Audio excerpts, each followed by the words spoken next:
A very good morning to all my dear students। देखो आज हम लोग आप लोग का चैप्टर स्टार्ट करने वाले हैं। इसका नाम है चैप्टर 14।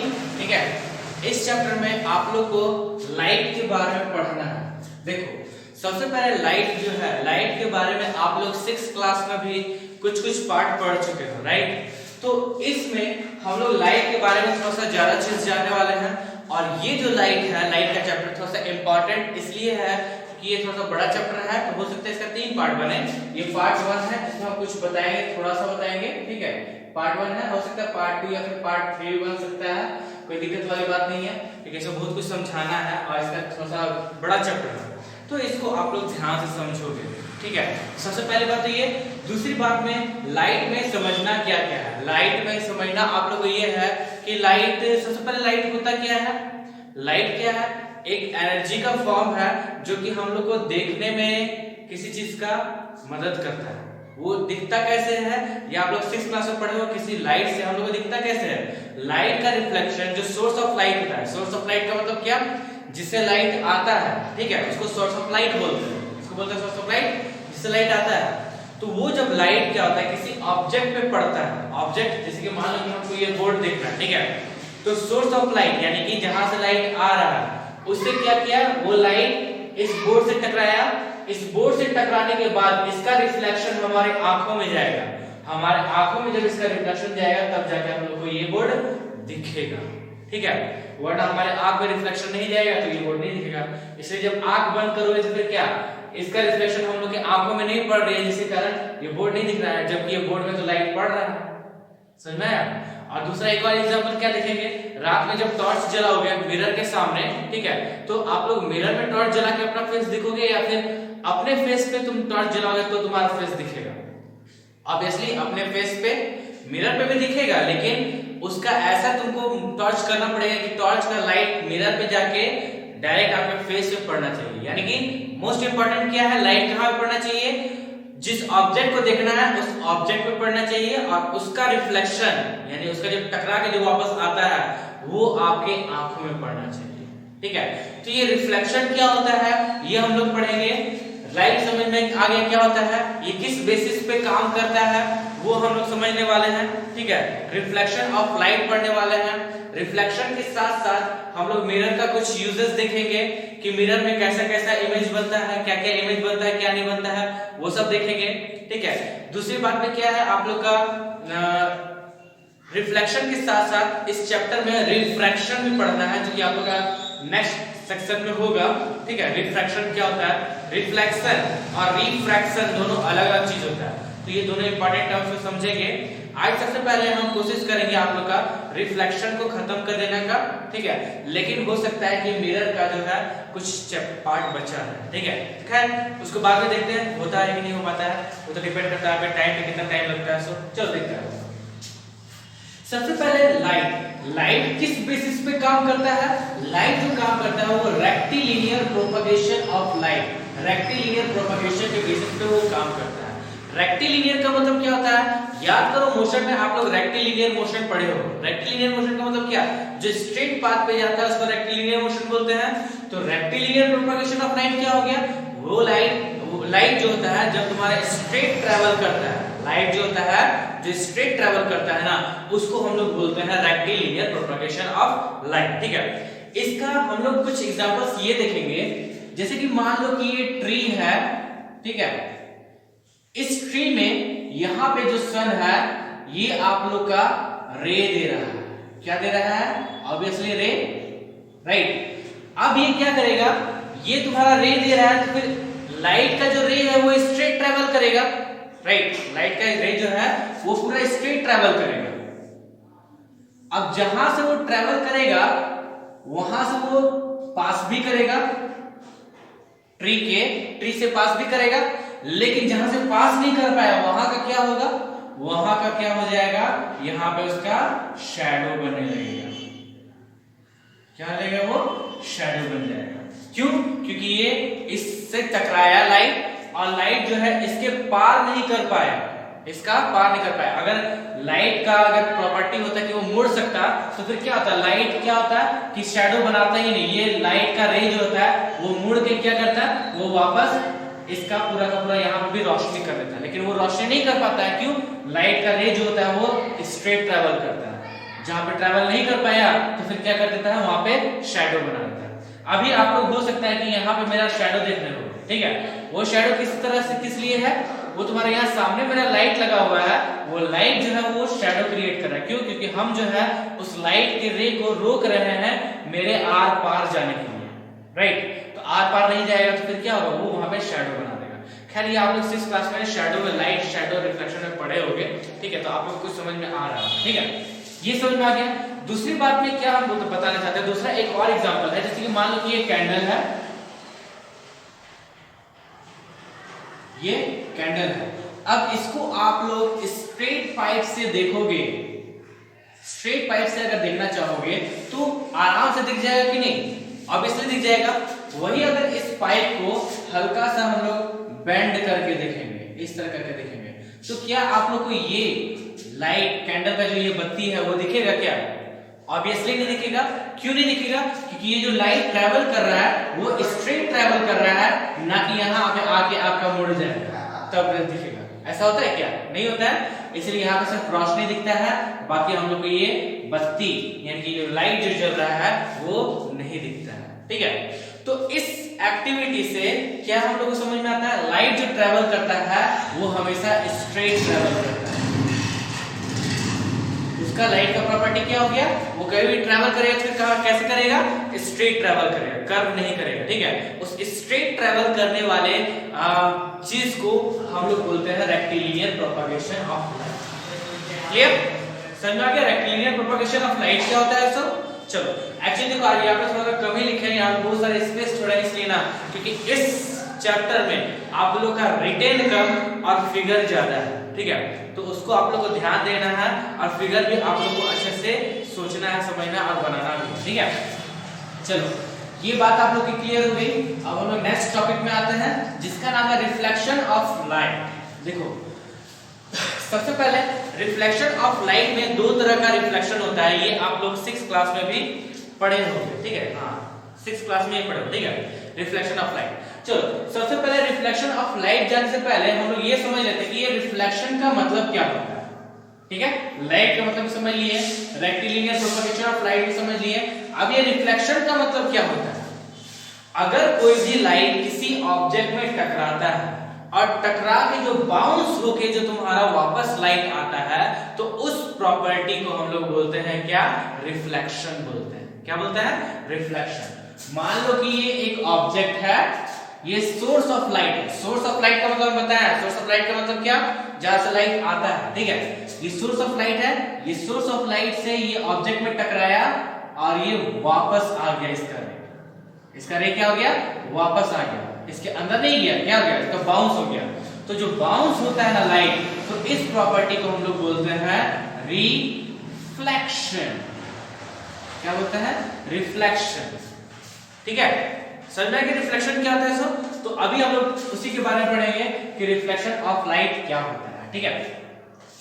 रिफ्लेक्शन ऑफ लाइट जो होता है वो आप लोग को दो टाइप का रिफ्लेक्शन ऑफ लाइट होता है। एक होता है रेगुलर रिफ्लेक्शन और दूसरा होता है डिफ्यूज रिफ्लेक्शन, ठीक है। अब ये रेगुलर रिफ्लेक्शन और डिफ्यूज रिफ्लेक्शन में क्या अंतर हुआ वो हम लोग समझेंगे। जैसे कि मान लो कि ये मिरर है, ठीक है, मिरर देखो, मिरर ड्रॉ करने के लिए सीख लो कि कैसे ड्रॉ किया जाता है।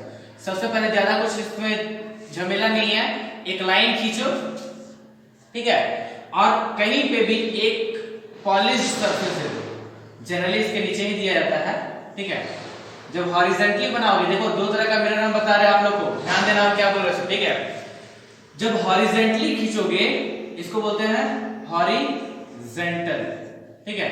जब हॉरिजॉन्टली खींचोगे तो हमेशा पॉलिश सरफेस जो है, ये पॉलिश सरफेस जो है वो नीचे की ओर रहेगा। पॉलिश सरफेस का मतलब जब मिरर का आईना, जब शीशे को आप लोग खोल के पूरी तरह से देखोगे ना, तो देखोगे पीछे साइड जहां पे आप लोग का फेस नहीं दिखता है वहां पे पॉलिश किया हुआ, ठीक है।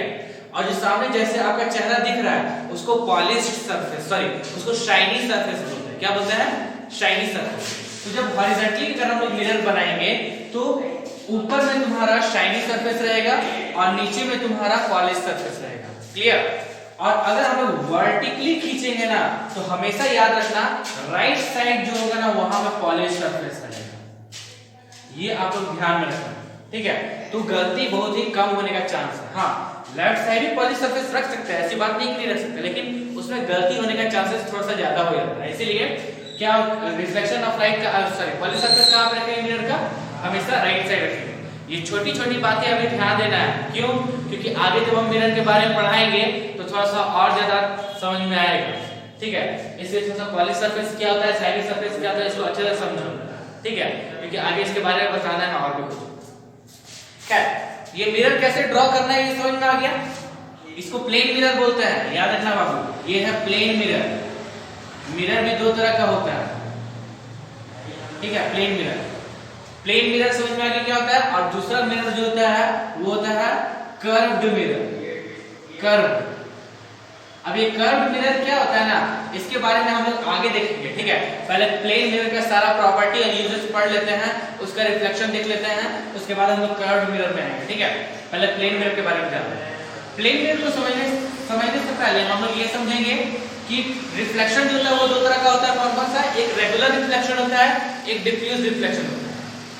तो हम लोग अभी क्या देखें, लाइट का जो प्रॉपर्टी है वो कैसे ट्रेवल करता है? वो स्ट्रेट ट्रेवल करता है, राइट?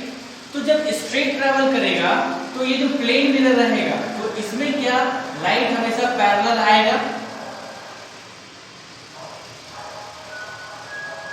पैरेलल आया। कौन आया? लाइट का जो बीम है वो आया। देखो हम आप लोग को रे, बीम आप लोग को हम फिर से बता दे रहे क्या है। हालांकि ये आप लोग 6th क्लास में पढ़ चुके हो, लेकिन फिर भी रे में क्या है और बीम में क्या अंतर है ये हम लोग आप लोग बता दे रहे हैं, ठीक है? ये आप लोग मैथ्स में भी पढ़ चुके हो, लेकिन फिर भी हम बता दे रहे हैं। ध्यान से सुनो, जिसको पता नहीं है उसके लिए, ठीक है? रे क्या होता है? ये जो लाइन रहता है ना, लाइन में क्या रहता है? लाइन का कोई एंडिंग पॉइंट या फिर स्टार्टिंग पॉइंट नहीं होता है, राइट? दोनों तरफ एरो रहता है, उसको हम लोग क्या बोलते हैं? लाइन बोलते हैं। क्या बोलते हैं? लाइन। लाइन किसको बोलते हैं? दोनों में से किसी का एंडिंग या स्टार्टिंग पॉइंट पता ना हो उसको हम लोग लाइन बोलते हैं। और जिसका एंडिंग यानी कि इस लाइन के ही पार्ट को अगर हम लोग तोड़ के ले लें, जिसका एंडिंग पॉइंट और स्टार्टिंग पॉइंट पता हो, देखो यहाँ पे एरो दिया हुआ है नहीं ना, यहाँ पे एरो दिया हुआ है नहीं ना, यानी कि हमको पता है कि यहाँ से स्टार्ट हो रहा है, यहाँ से खत्म हो रहा है, या फिर यहाँ से स्टार्ट हुआ, यहाँ से खत्म हुआ। हम लोग को स्टार्टिंग पॉइंट और एंडिंग पॉइंट अगर पता हो तो उसको हम लोग क्या बोल देते हैं? Line segment. क्या बोलते हैं? लाइन सेगमेंट बोलते हैं, ठीक है? तीसरी बात में क्या?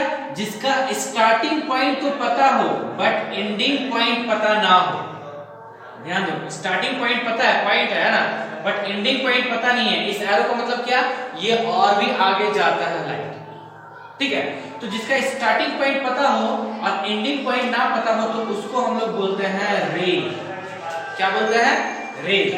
और रे के ग्रुप को यानी कि एक से ज्यादा अगर रे हो तो उसको हम लोग बोलेंगे बीम। क्या बोलेंगे? बीम।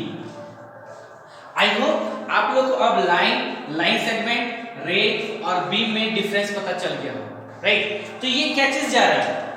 रे ऑफ लाइट जा रहा है या फिर बीम ऑफ लाइट जा रहा है? बताइए तो। ये ऑब्वियसली क्या जा रहा है आप लोग का? रे जा रहा है, सॉरी बीम जा रहा है। ये एक रे है, स्टार्टिंग पॉइंट तो पता है लेकिन इसका एंडिंग पॉइंट पता नहीं। देखो एरो दिया हुआ है ना, इसलिए इसका एंडिंग पॉइंट पता नहीं है, इसलिए इसको क्या बोलेंगे हम लोग? बीम बोलेंगे। क्यों? क्योंकि ये ग्रुप ऑफ रे। तो ये जैसे ही आएगा वैसे ही ये रिफ्लेक्ट हो जाएगा, यानी पैरेलल आया, पैरेलल रिफ्लेक्ट किया, तो इसको हम लोग बोलेंगे रेगुलर रिफ्लेक्शन। क्या बोलेंगे? रेगुलर रिफ्लेक्शन, ठीक है? अब डिफ्यूज रिफ्लेक्शन में क्या होता है ना, डिफ्यूज रिफ्लेक्शन तुम्हारा प्लेन मिरर में नहीं होता है, वो तुम्हारा उबड़ खाबड़ सरफेस में होता है। उबड़ खाबड़ सरफेस का मतलब प्लेन सरफेस ना हो, उबड़ खाबड़ सरफेस हो। तो उसमें क्या होता है ना कि बीम तो तुम्हारा पता ही है कि बीम स्ट्रेट आएगा ही आएगा, सोर्स ऑफ लाइट से बीम स्ट्रेट आएगा ही आएगा, लेकिन जो इसका रिफ्लेक्शन है ना वो कभी इधर भाग जाएगा, किसी का इधर भाग जाएगा, तो किसी का इधर भाग जाएगा तो किसी का इधर पूरा भाग जाएगा। ठीक है, तो इसको हम लोग बोलते हैं डिफ्यूज रिफ्लेक्शन, यानी कि रे बीम पैरेलली आएगा लेकिन उसका रिफ्लेक्शन जो है वो पैरेलल नहीं होगा, इधर उधर भाग जाएगा। ठीक है, तो उसको हम लोग क्या बोलेंगे? डिफ्यूज रिफ्लेक्शन बोलेंगे। यही कारण है कि हम लोग को ना दीवार पे अपना फेस दिखाई नहीं देता है। क्यों? रे आया तो सही, ठीक है, उसे पड़ा तो सही, बट उसका क्या है कि डिफ्यूज होकर रिफ्लेक्शन इधर उधर भाग गया, इसी कारण हम लोग का अपना फेस दीवार पे नहीं दिखता है। लेकिन प्लेन मिरर पे क्यों दिख जाता है? उसके एकदम पैरेलली लाइट जाता है, पैरेलली रिफ्लेक्शन होता है, इसी कारण हम लोग का फेस दिखाई देता है। ठीक है, ये बात आप लोग याद रखो। ठीक है, देखो एक रेगुलर रिफ्लेक्शन और डिफ्यूज रिफ्लेक्शन का एक अच्छा एग्जांपल बताते हैं। ठीक है, उसको समझना, उससे पता चल जाए कि हाँ कैसे रेगुलर रिफ्लेक्शन में फेस दिखता है और डिफ्यूज रिफ्लेक्शन में नहीं दिखता है। शांत नदी का शांत तालाब का पानी, एकदम साफ पानी, उस पे अगर अपना फेस देखोगे तो एकदम अच्छे से दिख जाता है, राइट, दिख जाता है ना। और उसको हल्का सा भी डिस्टर्ब कर दो तो आपका फेस इसमें नजर आएगा क्या? नहीं नजर आएगा। ठीक है, और पूरा डिस्टर्ब कर दो तो पूरी तरह से ही गायब हो जाएगा।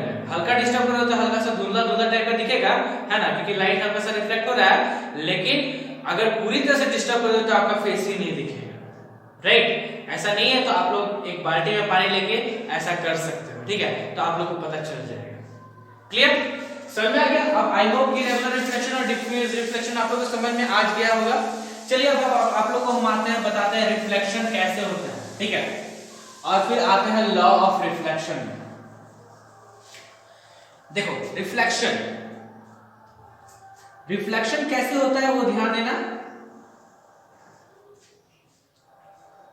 इसका नाम बताइए, ये क्या है? ये इसको हम लोग क्या बोलते हैं? प्लेन मिरर बोलते हैं। क्या बोलते हैं इसको? Plane mirror. मिरर का नाम होता है, हम आप लोग को बताया अभी, plane mirror, curve mirror. Curve mirror के बारे में अभी नहीं बताया है, बताएंगे, पहले प्लेन मिरर के बारे में सुनते हैं। ठीक है, ये क्या है? प्लेन मिरर है। अब प्लेन मिरर से क्या हम लोग एक छोड़ते हैं? रे छोड़ते हैं। ठीक है, ये सोर्स ऑफ लाइट है। क्या है? Source of light. सबका नाम याद रखेंगे, ठीक है, नाम याद रखने के बाद ही हम लोग को अच्छे से पता चलेगा, याद रखना, नहीं तो फिर आगे चल के थोड़ा सा होच-पोच हो जाएगा।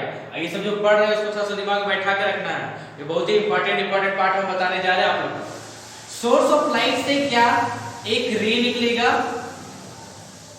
ये क्या निकला? एक रे निकला। रे के लिए हम एक एरो दे दिए।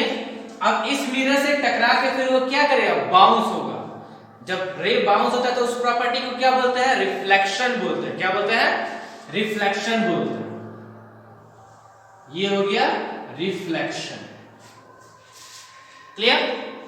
समझ में आ गया क्या होता है? ये रिफ्लेक्शन होता है। ठीक है, अब ध्यान देना, ये क्या चीज था तुम्हारा? ये सोर्स ऑफ लाइट से रे निकला है, तो जो सोर्स ऑफ लाइट से जो रे निकलेगा ना, उसको बोलते हैं हम लोग इंसिडेंट रे। क्या बोलते हैं? Incident ray. इस रे का नाम क्या हुआ? Incident ray. इंसिडेंट रे किसको बोलते हैं? जब सोर्स ऑफ लाइट से कोई रे आता है तो उसको हम लोग बोलते हैं इंसिडेंट रे, और टकरा के वापस रिफ्लेक्ट जो होता है ना, उस रे को बोलते हैं रिफ्लेक्टेड रे। क्या बोलते हैं? रिफ्लेक्टेड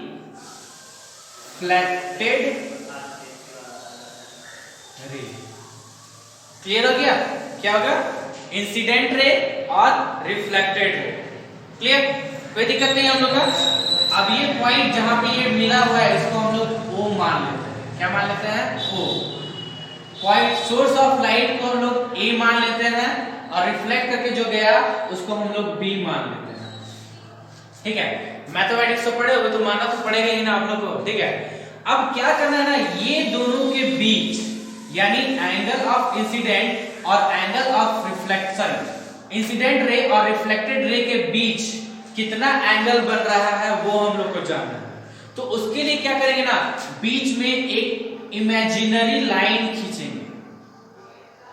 क्या खींचेंगे? ये इमेजिनरी लाइन, जो कि आप लोग मैथ्स में करते हो कंस्ट्रक्शन, याद आया? जब किसी चीज को प्रूव करना रहता है तो फिर बीच में कंस्ट्रक्शन करते हैं ना, उसी तरह से हम लोग जब इंसिडेंट रे और रिफ्लेक्टेड रे के बीच कभी भी अगर एंगल निकालेंगे ना कि वो दोनों के बीच कितना एंगल है, तो उसके लिए बीच में एक लाइन खींचते हैं जिसको बोलते हैं नॉर्मल। इसका नाम एन दे देते हैं और इस एन को क्या बोलते हैं, नॉर्मल बोलते हैं, नॉर्मल। ठीक है, अब सबका नाम आप लोग को पता है, क्या पता है, हम फिर से एक बार बता देते हैं, रिपीट करते हैं, समझ लो। ठीक है, ये एक्स वाई एक प्लेन मिरर है, clear, X Y plane mirror है, ए ओ इंसिडेंट रे है, ओ बी रिफ्लेक्टेड रे है, और ये एन ओ जो खींचा हुआ है उसको नॉर्मल बोलेंगे। इंसिडेंट रे क्या होता है, सोर्स ऑफ लाइट से जो रे आता है उसको इंसिडेंट रे बोलते हैं, और जो टकरा के वापस जाता है उसको रिफ्लेक्टेड रे बोलते हैं। और दोनों के बीच एंगल पता करने के लिए जब हम लोग एक इमेजिनरी लाइन खींचते हैं तो उस इमेजिनरी लाइन को बोलते हैं नॉर्मल। क्या बोलेंगे, नॉर्मल बोलेंगे। अब देखो, इसके बीच का एंगल और इसके बीच का एंगल हम लोग निकालेंगे, तो इंसिडेंट रे और नॉर्मल के बीच का जो एंगल होता है, ध्यान दो, क्या बोले, ये इंसिडेंट रे और नॉर्मल के बीच में जो एंगल बना इसको हम लोग बोलते हैं एंगल ऑफ इंसिडेंस। आप लोग के बुक में भी दिया होगा, अगर यहाँ क्लियरली आपको नजर नहीं आ रहा होगा तो आप लोग अपने बुक में देख सकते हो। ठीक है, ये फिगर 14.5 में दिया होगा। ठीक है, तो ये आप लोग देख सकते हो, एंगल ऑफ इंसिडेंस इसको बोलते हैं। ठीक है, और नॉर्मल और रिफ्लेक्टेड रे के बीच जो एंगल बनता है उसको बोलते हैं एंगल ऑफ रिफ्लेक्शन। क्लियर, देखते हैं थोड़ा सा कुछ और छूट रहा है क्या इसमें, कुछ नहीं छूट रहा है। ठीक है, इससे समझ में आ गया। चलिए एक बार फिर से हम लोग देख लेते हैं। सोर्स ऑफ लाइट से जो रे आता है उसको हम लोग इंसिडेंट रे बोलते हैं, और जो बाउंस हो जाता है रे तो उसको हम लोग रिफ्लेक्टेड रे बोलते हैं। दोनों के बीच अगर एंगल पता करना है तो उसके बीच एक इमेजिनरी लाइन खींचते हैं जिसको नॉर्मल बोलते हैं। इंसिडेंट रे और नॉर्मल के बीच का जो एंगल होता है उसको एंगल ऑफ इंसिडेंस बोलते हैं। ठीक है, और फिर नॉर्मल और रिफ्लेक्टेड रे के बीच का जो एंगल होता है उसको एंगल ऑफ रिफ्लेक्शन बोलते हैं। क्लियर, कोई डाउट नहीं इसमें। चलिए, ये सारे का सारा प्लेन मिरर में होता है। देखो, एंगल ऑफ इंसिडेंस को स्मॉल आई से डिनोट करते हैं और एंगल ऑफ रिफ्लेक्शन को स्मॉल आर से डिनोट करते हैं। क्लियर, ये एंगल आई और एंगल आर आप लोगों को क्लियर होगा। ठीक है, अब आते हैं हम लोग लॉ ऑफ रिफ्लेक्शन में। ठीक है, क्या law of reflection, law of reflection दो लॉ ऑफ रिफ्लेक्शन बताता है। ठीक है, इसमें आप लोग को दो लॉ ऑफ रिफ्लेक्शन पढ़ना है। क्या, सबसे पहला, ये इंसिडेंट रे, रिफ्लेक्टेड रे और नॉर्मल तीनों का तीनों लाइन सेम प्लेन पे पड़ेगा। फिर से सुनो, पहला लॉ क्या है तुम्हारा, इंसिडेंट रे, रिफ्लेक्टेड रे और नॉर्मल रे तीनों का तीनों जो है तुम्हारा वो सेम प्लेन पे होगा। सेम प्लेन का मतलब क्या, इसी मिरर पे ही होगा, इसी प्लेन पे ही होगा। क्लियर, ये समझ में आ गया। और ये बात दिमाग में बैठाना दूसरा लॉ ऑफ रिफ्लेक्शन है कि एंगल आई हमेशा एंगल आर के इक्वल रहेगा। किसमें, प्लेन मिरर में। ये दिमाग में बैठा के रखना। ठीक है, प्लेन मिरर में क्या होगा, एंगल आई हमेशा क्या होगा, एंगल आर के इक्वल होगा। ये बात आप लोग को ध्यान में रखना है। ठीक है, यही दो लॉ ऑफ रिफ्लेक्शन है। ठीक है, क्या दो ऑफ रिफ्लेक्शन है, सबसे पहले इंसिडेंट रे, रिफ्लेक्टेड रे और नॉर्मल तीनों का तीनों सेम प्लेन पे पड़ता है। दूसरा क्या है, एंगल आई, यानी कि एंगल ऑफ इंसिडेंस हमेशा एंगल ऑफ रिफ्लेक्शन के इक्वल होगा। क्लियर, ये फिगर आप लोग को समझ में आ गया। क्लीन करते हैं, लॉ ऑफ रिफ्लेक्शन समझ में आ गया। चलो ठीक है, लॉ ऑफ रिफ्लेक्शन समझ में आ गया। ये देखो, ये मोस्ट इंपॉर्टेंट फिगर था बाबू। ठीक है, और इसको समझना बहुत ही ज्यादा जरूरी था। ये हर बार क्वेश्चन में पूछता है, कभी-कभी आप लोग यहाँ तक 10th में भी आ जाता है इसका, है ना। आप लोग का इंसिडेंस रे, अभी जो काउंट मिरर बताएंगे उसका भी आ जाता है। थोड़ा ध्यान से देखने के लिए इसलिए हम बोले थे। ठीक है, चलिए अब आप लोग हम आ जाता है real image, sorry image formed by a plane mirror. ठीक है, अब एक प्लेन मिरर में कैसा इमेज फॉर्म होता है, ठीक है, उसको जानने से पहले हम लोग रियल इमेज समझेंगे और वर्चुअल इमेज समझेंगे। क्या होता है रियल इमेज, क्या होता है वर्चुअल इमेज। ठीक है, देखो रियल इमेज का मतलब क्या हो गया, रियल इमेज का मतलब जैसे कि कोई भी इमेज अगर स्क्रीन पे उतारा जाए, कोई भी इमेज को अगर स्क्रीन पे उतार दिया जाए, स्क्रीन मतलब कोई भी पर्दे पे अगर उतार दिया जाए, उसका इमेज दिख जाए उस पर्दे पे, तो उसको हम लोग बोलते हैं रियल इमेज। क्या बोलते हैं, रियल इमेज। और जो चीज स्क्रीन पे नहीं उतारा जाता है, जिसको स्क्रीन पे नहीं देखा जा सकता जिस इमेज को ना, उसको बोलते हैं वर्चुअल इमेज। क्या बोलते हैं, वर्चुअल इमेज। वर्चुअल इमेज को हम लोग काल्पनिक इमेज भी बोलते हैं। ठीक है, अब ये वर्चुअल इमेज जो होता है वो हमेशा प्लेन मिरर में बनता है, ये भी हम लोग ध्यान रखें। यानी कि जो हम लोग को प्लेन मिरर में जो दिखता है ना, वो इमेज जो है उसको स्क्रीन पे नहीं उतारा जा सकता है, यानी कोई दूसरा स्क्रीन पे नहीं उतारा जा सकता है।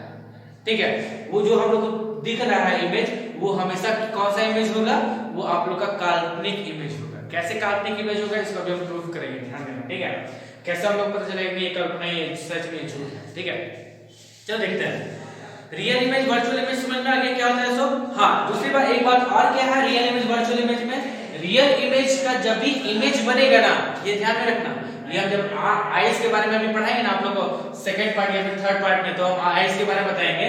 तो ये जो रियल इमेज जो होता है ना, उसका इमेज हमेशा ऑब्जेक्ट के अपोजिट बनेगा। यानी कि मान लो कि ये तुम्हारा एक ऑब्जेक्ट है, ठीक है, इसका जो इमेज रियल इमेज में बनेगा ना, वो इस टाइप का बनेगा, उल्टा बनेगा। ठीक है, तो इसको हम लोग रियल इमेज बोलेंगे। समझ में आ गया, रियल इमेज हमेशा क्या बनेगा, उल्टा, इन्वर्टेड। और वर्चुअल इमेज जब भी बनेगा ना, वो सीधा ही बनेगा। Clear, real image virtual image में डिफरेंस समझ में आ गया आप लोग को। चलो अब हम लोग आते हैं characteristics of an image form by a plane mirror. ठीक है, characteristics of image form by a plane mirror. देखो प्लेन मिरर में जो तुम्हारा इमेज बनता है वो हमेशा वर्चुअल रहेगा और इरेक्ट रहेगा।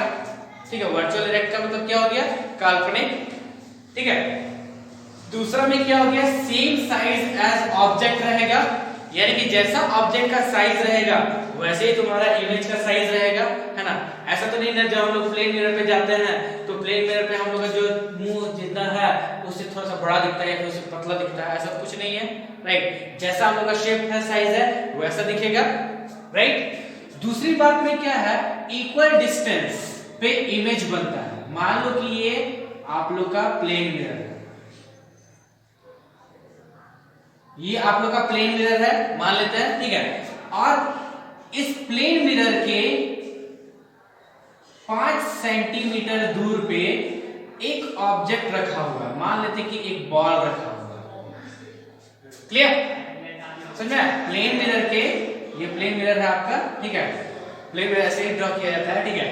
प्लेन मिरर के 5 सेंटीमीटर पे अगर कोई ऑब्जेक्ट है तो प्लेन मिरर के पीछे जो इमेज बनेगा ना, वो इमेज भी आप लोग का 5 सेंटीमीटर दूर पे ही बनेगा। वो हम लोग को पता नहीं चल रहा है, लेकिन आप लोग को ये पता करना पड़ेगा, ठीक है। आइए आप लोग को पता होना चाहिए, ठीक है। क्या बोले फिर से सुनो, इक्वल डिस्टेंस होता है प्लेन मिरर में, किसका, ऑब्जेक्ट के बीच और मिरर के बीच का, ठीक है। यानी कि मिरर के 5 सेंटीमीटर दूर पे कोई ऑब्जेक्ट रखा हुआ है तो इसका इमेज भी जो बनेगा वो 5 सेंटीमीटर का दूरी पे बनेगा।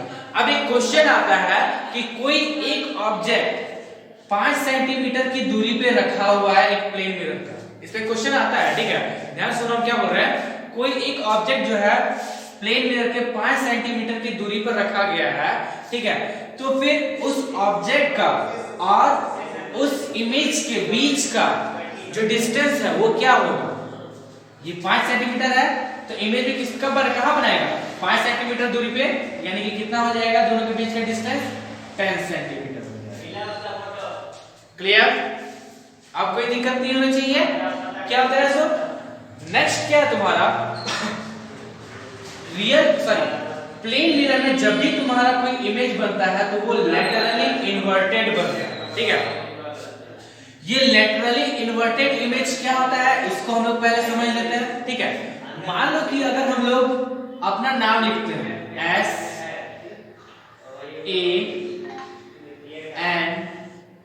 SANJU, ये नाम लिखे, ठीक है। तो आप लोग इस नाम को या फिर अपने ही नाम को लिख के प्लेन मिरर के सामने रख के देखना, ठीक है, प्लेन मिरर के सामने देखना, वो हमेशा क्या करेगा ना, आपके नाम को उल्टा दिखाएगा।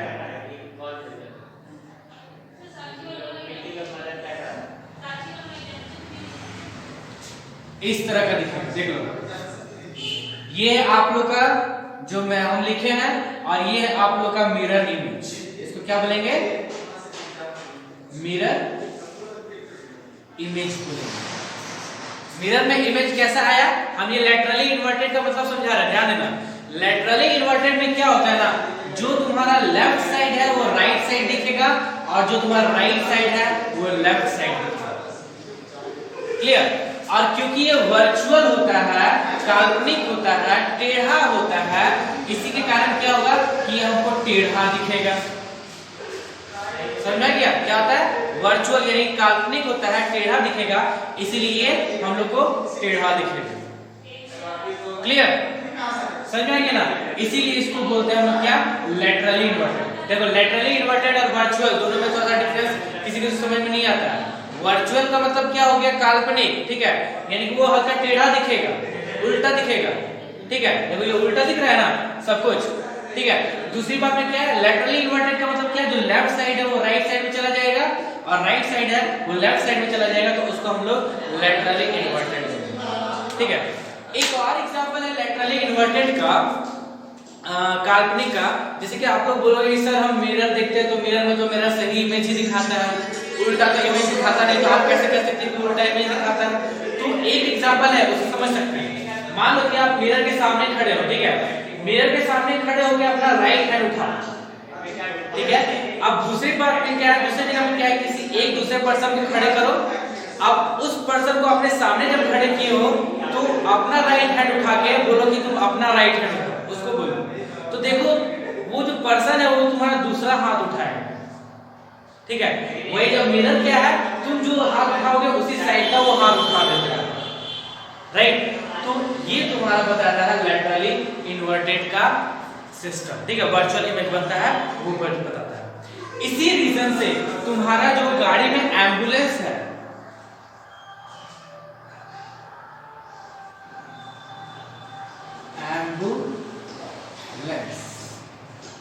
एम्बुलेंस जो है वो हमेशा उल्टा लिखाता है। कैसे लिखाता है, ऐसे लिखाता है,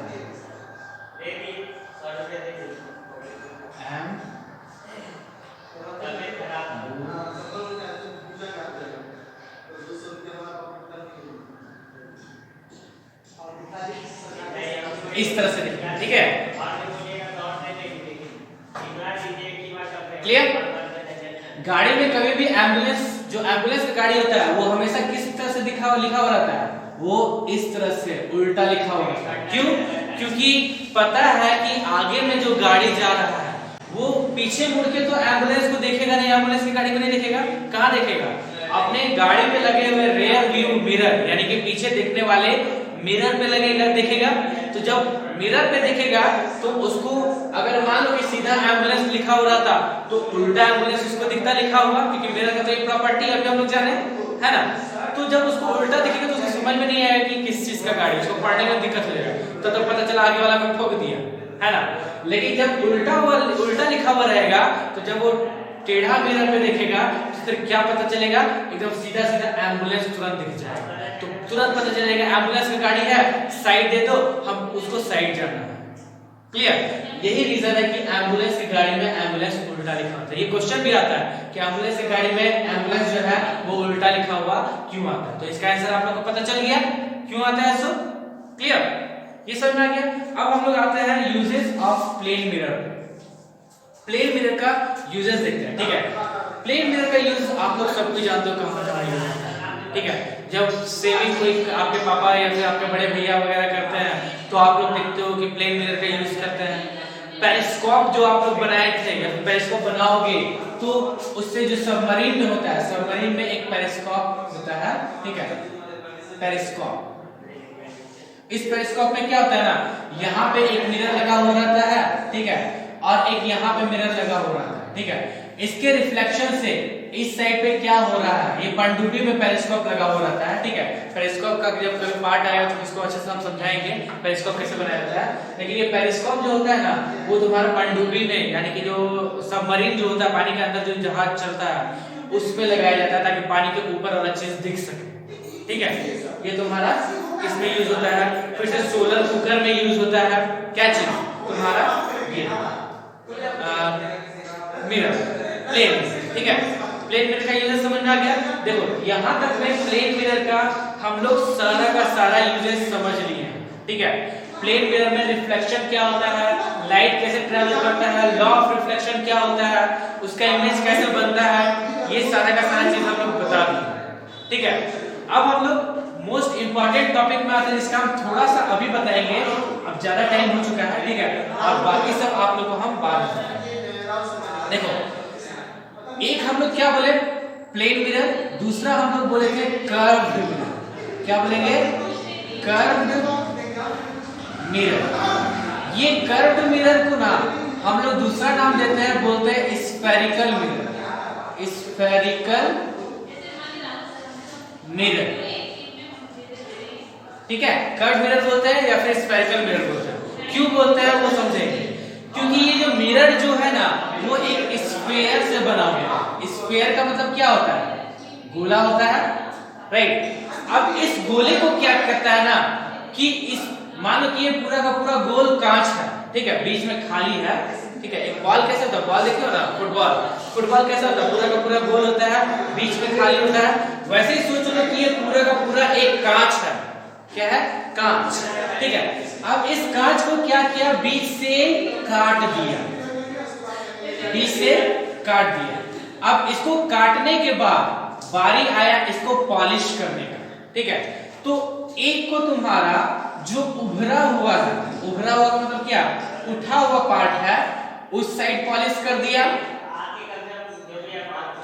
और एक को अंदर साइड जो थोड़ा सा अंदर दबा हुआ है, उस साइड पॉलिश कर दिया। ध्यान दो आप लोग को, दो तरह का इमेज बन गया है, दिख रहा है। ये कर्व भाग कैसा लग रहा है ना, क्योंकि ये स्फीयर को मिला के बनाया है, इसलिए इसका नाम स्फेरिकल मिरर हुआ, ठीक है। और जब ये मिरर बन जाता है तो थोड़ा सा कर्व टाइप का लगता है, इसीलिए इसको हम लोग कर्व्ड मिरर भी बोलेंगे। देखो एक एक चीज समझा रहे, इसको थोड़ा ध्यान से समझोगे, ठीक है। अब इस दोनों मिरर को हम लोग यहाँ पे ले आते हैं, ठीक है। एक ये मिरर हो गया और एक ये मिरर हो गया। देखो दो टाइप का मिरर हो गया ना। अब इस दो टाइप के मिरर को का नाम होता है, क्या नाम होता है वो ध्यान से सुनना। इस नाम को ही समझने में आप लोगों को थोड़ा देर लग सकता है, इसे ध्यान सुनना। ये जो उभरा हुआ है, उभरा हुआ बात देखिए, सबसे पहले ये देखो गड्ढा है, ठीक है। गड्ढा है का मतलब क्या हुआ, केव है। याद रखो शेर कहाँ रहता है, शेर गुफा में रहता है। जब शेर गुफा में रहता है तो उस गुफा को क्या बोलते हैं, एक गड्ढा टाइप का रहता है ना, है ना। और शेर के गुफा को क्या बोलते हैं, केव बोलते हैं ना, क्या बोलते हैं, केव बोलते हैं। शेर की गुफा को क्या बोलते हैं, केव। और गुफा में क्या होता है, गड्ढा होता है। वैसे इस मिरर का साइड सरफेस में देखो क्या गड्ढा है ना, तो गड्ढा है तो इसको केव मिरर बोलेंगे। क्या बोलेंगे, केव मिरर। अब कौन सा केव, इसको बोलेंगे कनकेव। क्या बोलेंगे, कनकेव मिरर। इस तरह से इसका नाम हम लोग याद रखेंगे कि इसका नाम कनकेव मिरर है। और जो उभरा हुआ है उसको हम लोग बोल देंगे कन्वेक्स मिरर। क्या बोल देंगे, कन्वेक्स मिरर। तो कनकेव मिरर और कन्वेक्स मिरर में डिफरेंस समझ में आ गया कि क्या होता है। सो देखो ये हम सिर्फ और सिर्फ आप लोग बताएं कि कनकेव मिरर और कन्वेक्स मिरर को कैसे पहचानेंगे। तो इस चीज को आप लोग ध्यान से फिर से सुन लेना, नहीं समझ में आया तो, और इसको अच्छे से समझ लेना। इसलिए क्योंकि इसी से बेसिस, कनकेव मिरर और कन्वेक्स मिरर से बेसिस ही आगे का क्लास सारा का सारा होगा। मिरर में कौन सा बनता है, फिर रिफ्रैक्शन में भी कनकेव कन्वेक्स आएगा। तो ये सब आप लोग को थोड़ा सा ध्यान रखना, ठीक है। चलिए ये टॉपिक खत्म हो गया। अभी आप लोग को क्या करना है, हम आप लोग को होमवर्क डिस्क्रिप्शन में लिख देंगे क्या करना है, तो वो सब आप लोग अच्छे से कर लेना और इसको अच्छे से पढ़ना, ठीक है। और कोई दिक्कत होता है तो फिर आप लोग को पूछना है। Okay, thank you.